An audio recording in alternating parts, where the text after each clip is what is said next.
There are many industrial waste compactors available on the market. Why is Unwaste so committed to developing its own manual plastic bottle compactor within the Wastebase Deal Service? We get the answer in a conversation with Unwaste founder Cameron Smith and Unwaste operations supervisor Arcel Zandamela. So, an industrial compactor is a large, heavy machine that costs $8,000 or more, and it needs a stable base on the ground, it needs a reliable supply of electrical power, and it needs a secure location where it can operate. None of these conditions are what you have in the places that we collect plastic waste from.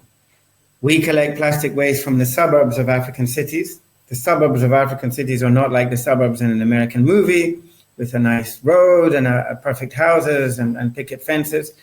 They're township areas that people have developed themselves over many years from the outlying areas of cities. They have dirt roads. They don't have reliable electrical power. They may not have reliable sewerage or drainage. There may be obstacles in the roads like rocks or trees. And these are the locations where our trucks collect waste from. These are where people actually live. What that means is we need to do the compaction of the waste at the point where we collect the waste in every neighborhood. And we need to do it quickly so that we can collect the waste from that place and then go on to the next place. I'll ask my colleague Arcel typically how many locations a truck will stop at in one day on its way to the factory.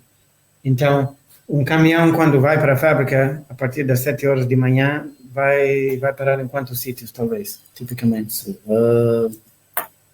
Do período da manhã até às 12 ou 13, acaba parando 5, 6, no máximo 7.